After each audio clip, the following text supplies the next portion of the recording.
Hello everyone, চলে এসেছি নতুন একটা ভিডিও নিয়ে। আশা করি তোমরা সবাই ভীষণ ভালো আছো। আজকে রথযাত্রা, তোমাদের সবাইকে জানাই রথযাত্রার অনেক অনেক শুভেচ্ছা। আজকের দিনটা তোমাদের সবারই ভীষণ ভালো কাটুক। আজকে তো ছুটির দিন, দেরিতে একটু ঘুম থেকে উঠেছি। ঘুম থেকে উঠে চা খেয়ে ভাবলাম বিছানাটা আগে পরিষ্কার করে নিই। তো একটা ঘরের বিছানা সুন্দর করে গুছিয়ে নিলাম। আজকে স্নান করব, পুজো করব, তারপরে রান্নাবান্না শুরু করব। তো ভাবলাম ঘরের কাজগুলো তাড়াতাড়ি করে কমপ্লিট করে নিই। তো এই ঘরের বিছানাটা পরিষ্কার করে আমি দেখো আমাদের যে বেডরুম সেটারও বিছানাটা গুছিয়ে ফেলেছি। এবার জলখাবারটা তাড়াতাড়ি করে বানিয়ে হাজব্যান্ড আর ছেলেকে দেব, তারপরে আমি স্নানে যাব। আমার স্নান হয়ে গেছে। আজকে তো বৃহস্পতিবার, তার সাথে আবার রথযাত্রা। খুব ভালো আজকের দিনটা। আজকে পুজো করতে বেশ খানিকটা সময় লাগবে। আজকে দেখো পুজোর জন্য অনেকটা ফুল পেয়েছি। কিছু ফুল আমার গাছের আর কিছু ফুল বাজার থেকে কিনে নিয়ে এসেছি। প্রতি বৃহস্পতিবারই বাজার থেকে কিছু ফুল কিনে আনা হয়, কারণ আমের পল্লব, বেলপাতা এগুলো তো থাকে না, এগুলো কিনে নিই। তার সাথে বেশ কিছু ফুল মালা সেগুলোও কিনে নিয়ে আসি। তো প্রথমেই আমি পুজোর বাসনগুলো ভালো করে ধুয়ে নিচ্ছি। ওই যে বাজারে যে পাওয়া যায় পীতাম্বরী পাউডার, সেটাই থাকে, ওটা দিয়ে আর একটু সার্ফ দিয়ে আমি বাসনগুলোকে পরিষ্কার করে নিই।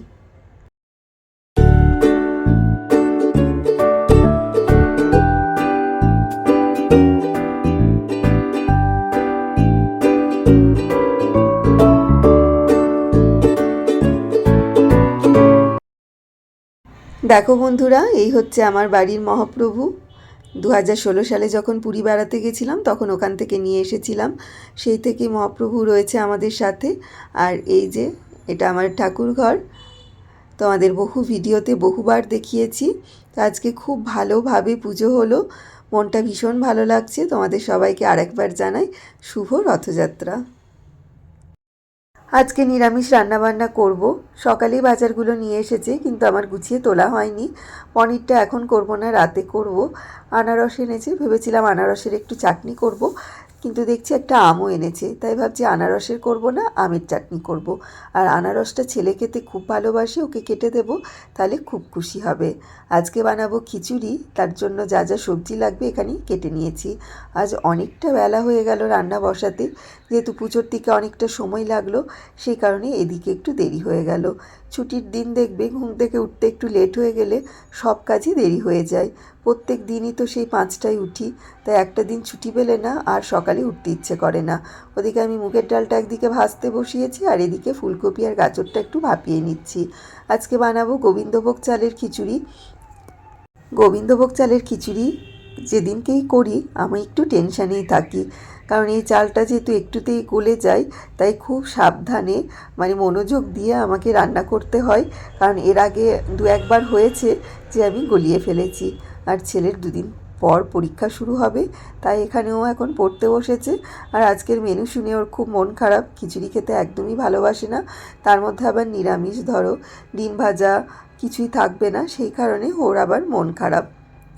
আমি 1 কাপ চা করে নিয়ে এসে ওর কাছে একটু বসলাম, পড়ছে, তাই ভাবলাম ওর সাথে একটু কথা বলি। ওদিকে রান্না তো চলছেই, সকাল থেকে নানা রকম কাজে একদমই হাঁপিয়ে উঠেছি, তাই 2 মিনিট একটু বিশ্রাম নিয়ে নিলাম।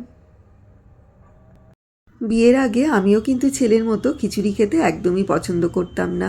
বাড়িতে খিচুড়ি হয়েছে শুনলে আমার খুব রাগ হতো, আর সেদিন খেতে ইচ্ছে করতো না। এখনও যে খুব ভালোবাসি সেটা কিন্তু নয়, কিন্তু আমাদের প্রত্যেককেই তো বিয়ের পরে আমাদের নানা অভ্যাস পরিবর্তন করতে হয়, অনেক ইচ্ছে অনিচ্ছে পরিবর্তন করতে হয়। সেই রকমই আর কি, শুধু খাওয়া কেন, আরও কত অভ্যাসই এরকম পরিবর্তন করতে হয়েছে। শুধু আমি নয়, আমাদের সবাইকেই বোধহয় করতে হয়। এদিকে আমার আলুর দম ফুটছে, আর একটু সেদ্ধ হতে বাকি আছে। আর খিচুড়ি দেখো একদম রেডি হয়ে গেছে, ভীষণ সুন্দর গন্ধ বেরিয়েছে। আর বাকি যে ভাজা ভুজি আছে সেগুলো একটু পরে করব। চাটনিটাও হয়ে গেছে। তোমাদের আগের ভিডিওতে আমি দেখিয়েছিলাম এই কাচের জারটা আমি মিশো থেকে কিনেছি মানি প্ল্যান্টের গাছ রাখবো বলে। আর এই মানি প্ল্যান্টের গাছটা দোকান থেকে কদিন হলো নিয়ে এসেছি। এখন এই গাছটা আমি মাটি থেকে তুলে জারের মধ্যে রাখবো জল দিয়ে। আমার মানি প্ল্যান্টের গাছ জলের মধ্যে রাখতেই বেশি ভালো লাগে। আর এখানে কিছু কালারিং স্টোন নিয়েছি জারটাকে ডেকোরেশন করব বলে। তো চলো শুরু করি। প্রথমেই আমি জারের মধ্যে কিছুটা ফিল্টার করা জল নিয়েছি, তারপরে এই স্টোনগুলো দিয়ে দেব। স্টোনগুলো আমার কাছে ছিল, আমার কাছে একটা অ্যাকোরিয়াম আছে যেটাতে আমি আগে মাছ রাখতাম, সেই মাছ এখন আর রাখি না, স্টোনগুলো পড়েই ছিল, সেখান থেকে কিছুটা স্টোন নিয়ে আসলাম। দেখো কি কালারিং, মানে কালারফুল লাগছে দেখতে জারটা। এখন মাটি থেকে গাছটা তুলে তারপর গাছটা ভালো করে ধুয়ে নেব, তারপরে জারের মধ্যে রাখবো। জলের মধ্যে মানি প্ল্যান্টের গাছ আমি আগেও রাখতাম, এত সুন্দর গ্রো হয় না, খুব ভালো লাগে। তো আমি গাছগুলো ভালো করে জল দিয়ে ধুয়ে নিলাম, মাটিগুলো ভালো করে পরিষ্কার করে নিলাম, তারপরে দেখো এভাবে জারের মধ্যে রেখে দিলাম। মাটির মধ্যে বেশ কয়েকদিন ছিল তো, অনেক দিন জল দিতে হয়তো ভুলে টুলে গেছি, সে কারণে একটু যেন শুকিয়ে গেছে গাছগুলো। জলের মধ্যে 2-1 দিন থাকলেই আবার একদম তরতাজা হয়ে যাবে। তো কেমন লাগছে অবশ্যই জানিও। ভাবছি এরকম 2-1টা জার কিনে এরকম মানি প্ল্যান্টের গাছ করব আর ঘরের বিভিন্ন কর্নারে রাখবো। খুব ভালো লাগে গাছ দিয়ে ঘর ডেকোরেশন করলে, তাই না বলো?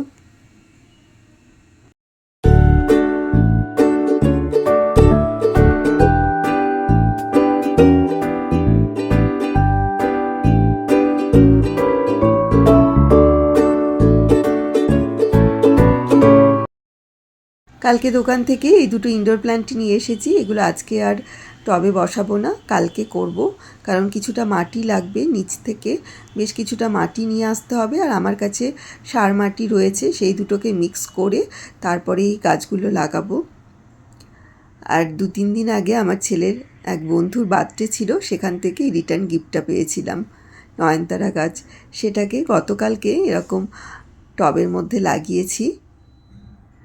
মাটিটা একটু কম হয়ে গেছে, মাটি আরেকটু নিয়ে এসে দিতে হবে। আমি এখন দুপুরের খাওয়া দাওয়া করতে বসেছি। এখানে রয়েছে খিচুড়ি, সাবুর পাঁপড় ভাজা, আলুর দম আর চাটনি। ভেবেছিলাম আরও কিছু ভাজাভুজি করব, কিন্তু বর বলল গরমের মধ্যে আর কিছু ভাজাভুজি করতে হবে না, তাই আর করলাম না। সবকটা রান্নাই খুব ভালো হয়েছিল, বিশেষ করে খিচুড়িটা। চলো তাহলে খাওয়া দাওয়া করে নিই। এখন বিকেল ওই 5টা মতো বাজছে। দুপুরবেলা ব্লিঙ্কিট থেকে মুদিখানার সমস্ত জিনিসগুলো দিয়ে গেছে, সেগুলোই এখন গুছিয়ে নেব। 2-3 মাস হলো আমরা ব্লিঙ্কিট থেকে মুদিখানার যাবতীয় যা যা লাগে ঘরের জন্য সব কিছুই অর্ডার করছি। আগে কিছু কিছু জিনিস অর্ডার করতাম, যেমন তেল, তারপর তোমার আটার বড় প্যাকেট, লিকুইড সাবান যেগুলো ওয়াশিং মেশিনে কাপড় কাচতে লাগে, সেগুলোর একটা বড় প্যাকেট অর্ডার করে দিতাম, এরকম অর্ডার করতাম। সব কিছু অর্ডার করতাম না, আমাদের বাঁধা ধরা একটা দোকান আছে, সেখান থেকেই অর্ডার করতাম, সেখান থেকেই নিতাম আর কি।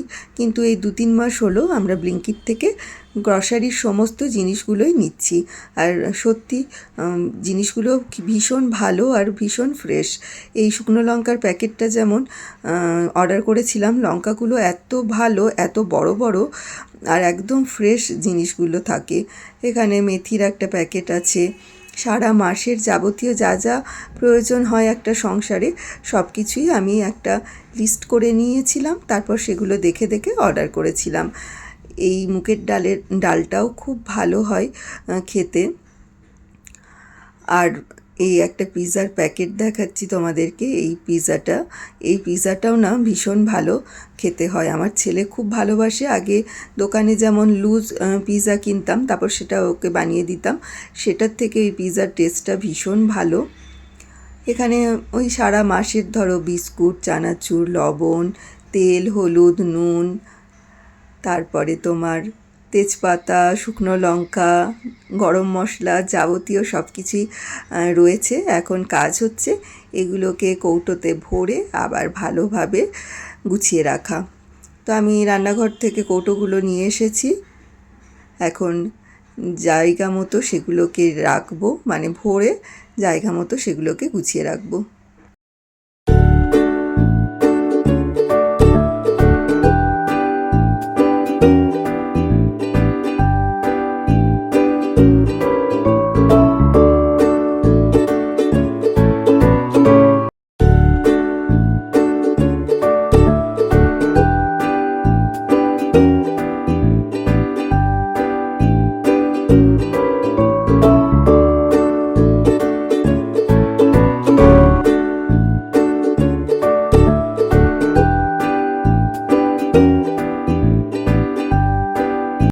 চলো, হয়ে গেল একটা বড় কাজ কমপ্লিট। এখন রান্নাঘরে যে ক্যাবিনেটের মধ্যে আমার সমস্ত গ্রসারি জিনিস থাকে সেখানে নিয়ে গিয়ে এগুলো রেখে দেব। দেখো বন্ধুরা, আমার বাড়ির সামনে দিয়ে এখন রথ যাচ্ছে। এর সাথে শুরু হয়েছে বৃষ্টি। এই বৃষ্টির মধ্যেই কত মানুষ ছাতা নিয়ে বেরিয়ে পড়েছে।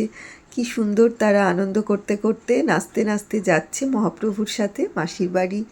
প্রতি বছরই এই সময়টা এই রথটা বেরোয়, বেশ বড় এই রথগুলো। এরপরেও গোটা সন্ধে জুড়ে অনেক রথ যায় রাস্তা দিয়ে। সব থেকে আমার ভালো লাগে ছোট ছোট বাচ্চারা তাদের মা বাবার সাথে যে ছোট্ট ছোট্ট রথগুলোকে সুন্দর করে সাজিয়ে নিয়ে যায় না, সেগুলো দেখতে। আমার ছেলে যখন ছোট ছিল তখন ওকে নিয়েও বেরোতাম, ওর একটা ছোট্ট রথ ছিল।